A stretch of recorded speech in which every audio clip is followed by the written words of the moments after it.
competitivo del salario, de las jubilaciones. Estamos hablando de, bueno, un mecanismo que es un poco curioso, ¿no? Porque quieren parar la inflación secando el mercado, ¿no? Es decir, sacando la plata del mercado. Ahora, yo siempre me acuerdo de la época de la convertibilidad, ¿no? Que la convertibilidad termina con superávit comercial, es decir, exportaciones mayores que las importaciones. ¿Y cómo se explica esto? Claro, porque los muertos están muertos, no comen, no consumen. Y la convertibilidad, años 2000-2001, termina con el consumo muerto, es decir, la gente no consumía, la industria estaba muerta, entonces tampoco compraba insumos, compraba maquinaria porque no producía, y entonces las exportaciones eran mayores que las importaciones. Pareciera un análogo, ¿no? Es decir, generar una recesión atroz en la economía para parar la inflación. Curiosamente, digamos, también hay que ver qué pasa con esto, ¿no? Pero curiosamente, el tema de la recesión no es la clave para parar la inflación, porque ahora se vienen los tarifazos y el tipo de cambio, es decir, el precio del dólar, puede volver a subir. Pero fíjate un dato que siguiendo tu línea, ¿no? Hoy leí el informe de las grandes empresas. Todas perdieron plata. Hay sectores que se salvo hay un sector bancos, que no. servicios, las empresas de gas, de luz, obvio. Y casualmente todas vinculadas a función de este gobierno. Sí, y los exportadores, es decir, sí, bueno, otra de las formas en que se lee, incluso en medios que no son nacionales y populares, ¿no? Es decir, en medios más conservadores y todo lo demás, lo que se destaca es que los sectores extractivistas son los extractivistas que además pueden colocar sus bienes, sus productos en el exterior. Entonces, son los sectores más ricos de la economía que muchos dicen el campo. ¿Te acordás que esa frase, el campo somos todos? Bueno, pero no son el campo. Los trabajadores del campo son trabajadores como nosotros. Es decir, claro, es decir, que ven deteriorado su salario, sus ingresos y todo lo demás.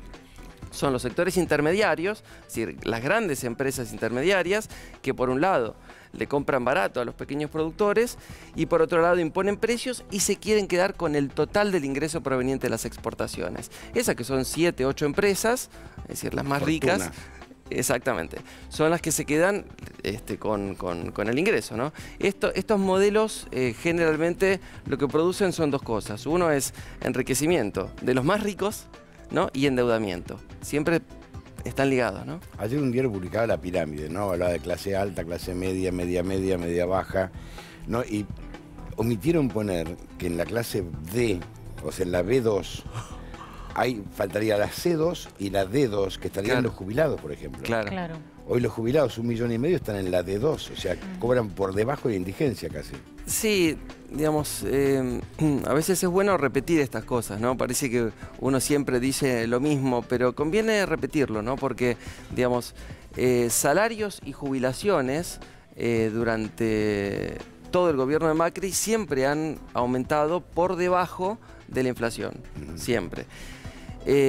Digamos, con este tipo de modelo económico que favorece a los sectores concentrados, a los más ricos, al sector financiero transnacional, el mecanismo de la bicicleta financiera, bueno, después en todo caso tratamos de recurrir a eso. Pero cuando hay un modelo económico sesgado en la producción, en la industria, en la generación de empleo, en la inclusión social, lo que ocurre es lo contrario, es decir, pasó durante los 12 años de los gobiernos de Néstor Kirchner y de Cristina Fernández que salarios y jubilaciones, excepto el 2014 que empató con la inflación, los otros 11 años salarios y jubilaciones crecieron por encima de la inflación. Pues aumentaba el consumo y la producción interna. Claro, aumenta el consumo, aumenta la producción interna y también aumenta la recaudación del Estado, porque cuando aumenta la actividad, el Estado recauda más por impuesto al consumo, por impuesto a las ganancias, por aportes y contribuciones. Pero este modelo no va hacia ese lugar, de hecho, no es un objetivo de este modelo y hoy lo escuchábamos al presidente decir que este es el camino, ¿no? Y que hay que seguir tirando el carro. Pero más rápido. No, bueno, pero digo, no es el objetivo. El tema es hasta dónde da, hasta dónde vos paralizás la economía. Sí, digamos, el tema de seguir además los lineamientos del Fondo Monetario Internacional, reducir la tasa de inflación como pretende el Fondo Monetario Internacional, en este caso es Sí, pero no, haciendo no la se analogía con el fin de la convertibilidad, ¿no? Es decir, que los muertos no comen, bueno, Que nadie come, claro.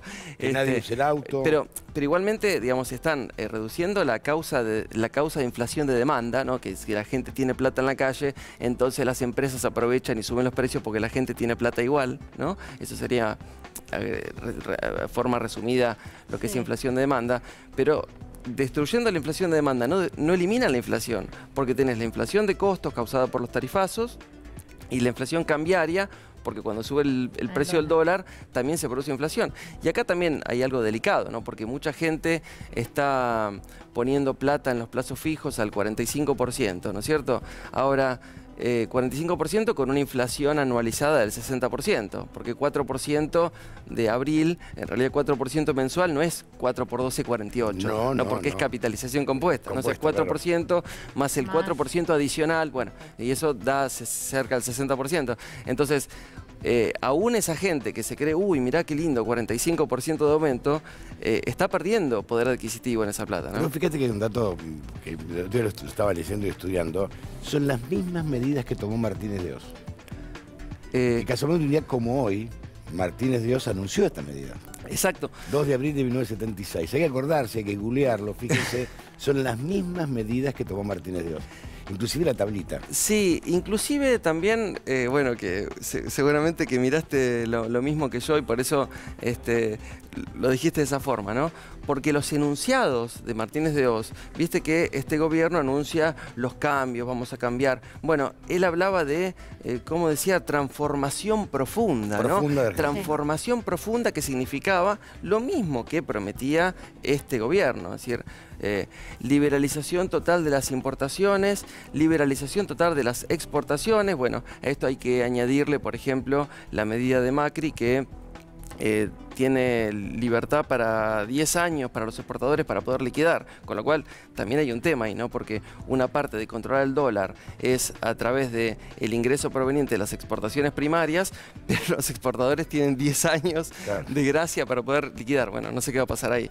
Pero bueno, achicamiento del Estado, privatizaciones, estoy hablando de lo de Martínez de Oz que vos decías, ¿no? Privatizaciones, ¿no? Por eso muchas veces decimos, las privatizaciones de Menem no empiezan con Menem, empiezan con el plan de Martínez de Oz. Exactamente.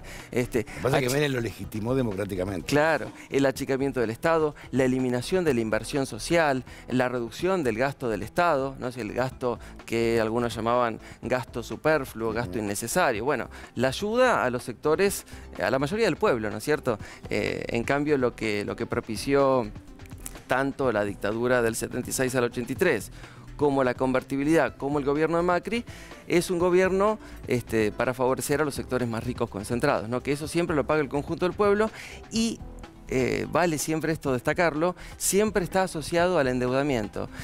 Permitime decir una cosa al respecto, ¿no? Porque a veces la distancia permite asociar mejor, ¿no? El primer endeudamiento de la historia de la Argentina es en 1824, ¿no? Con el gobierno de Rivadavia. Curiosamente, hay muchas calles que se llaman Rivadavia, ¿no? Algunos dicen el primer vendepatria, bueno, está bien, no importa. Bueno, el primer endeudamiento es de 1824. Y en 1825 se firma el Tratado de Eterna Amistad con Gran Bretaña, que se llama Inglaterra será, bueno, que se titula, no se llama, se titula Inglaterra será el taller del mundo y la América española su granja. Claro. Es decir, cómo están asociados la destrucción del país, el endeudamiento y el enriquecimiento de los más ricos, ¿no? Gracias. Gracias, bueno, gracias a ustedes.